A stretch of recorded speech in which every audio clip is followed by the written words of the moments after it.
On an airplane in Cleveland, Ohio. It's an icy, snowy day. I am there just in time to catch the last flight of the day to get to give a keynote like this. I have to be on that flight. I literally feel the door hit my bottom as I get on, breathe a sigh of relief. I sit down. I put my bag under the seat. The bag is not even under the seat yet when the stranger next to me turns to me and says, "My boss is such an idiot." And I said, "Excuse me?" She said, "My boss is such a friggin' idiot. He's sending me up to this godforsaken place. They never buy anything. They never will buy anything. My boss is such an idiot." Now, she said this so loudly that the guy across the aisle overheard her and said, "Lady, not only is your boss an idiot," he said, "but the people who run this airline are idiots too." He said, "Look at this plane. There's no leg room. We're late as always. They lost my bags last week." He said, "Look at the ice on these wings. We're probably going to die on this thing." Now, I'm a pretty positive guy.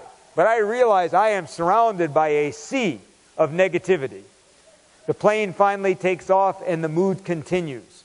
Pretty soon people are bitching about the country, the government, the economy, each other, and I'm like, I get the virus. I catch it. Like about halfway through the first half of the flight, I turned to the woman next to me and said, "I work for an idiot too." And she said, "Who do you work for?" "I work for myself. I hate this client. I don't know why I'm going up there. I keep saying yes. I don't even like them." So you got it. We're all in the zone. And it reached the height when the flight attendant brought the so-called food around. In those days, they were still serving something for free on airplanes. It was kind of a tightly wrapped cellophane roast beef sandwich. Guy across the aisle took the top off the sandwich, smelled it, made a sour face, rang his flight attendant button. When the flight attendant came back, he held it up. He said, "Miss, this is a bad sandwich." And I love what she did. She had obviously had enough of all of us. She took it in her hand and said, "Bad sandwich, bad sandwich." And then she put it back on his tray and left.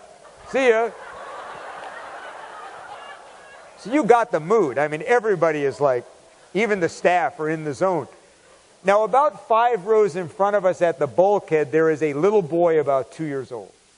And you know how little kids on airplanes love to poke their head above the seat, right, so they can look over it? Well, all during the first half of the flight, he's trying to get his little head above the seat, but he can't quite do it.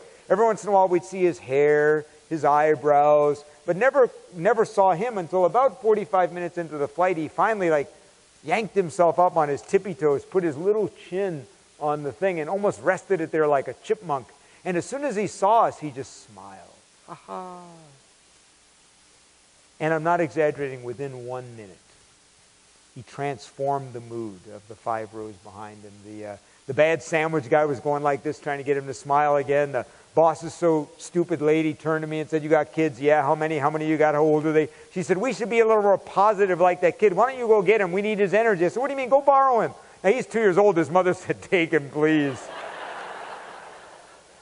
And for the next maybe 3 or 4 minutes, he is enchanting the 5 rows around him. He's playing and dancing. Even the grumpy flight attendant now is coming, kneeling down and playing with the little kid. And a light bulb goes off in my head. This is exactly the way the whole world works. Most of us only influence about 5 rows around us. But in those 5 rows, we are incredibly powerful. And we spend so much of our time talking about what someone else should do on some plane we're not on or some row we're not sitting in. And I started thinking, how would the world be different if every one of us just said, "What can I do in my 5 rows? Let me make that real. What's going to get this region to be the best performing region in this country for your company?" And I guarantee you there's only one way it can happen, 5 rows at a time. If you step up in your 5 rows, and you step up in your 5 rows, and you step up in yours, and you step up in yours, together, you make it happen. How will we ever solve the biggest problems that we face as a society, whether it's global warming or bullying? I'll tell you, there's only one way it can be done, 5 rows at a time. If it's global warming, it's the car you drive, and the meal you eat, and the choices you make, and the people you vote for. If it's bullying, it's if you're a parent, and you're a parent, and you're a teacher. It's how you teach your kids. It's you intervening and standing up. And I want to challenge you to think about this question. In my 5 rows, how can I drive an even deeper sense of purpose and engagement and success in this company? In my 5 rows, how can I have an even bigger influence on collaboration and on us learning from each other. In my 5 rows in the world for something, whatever it is that you care about, how can you do something about that?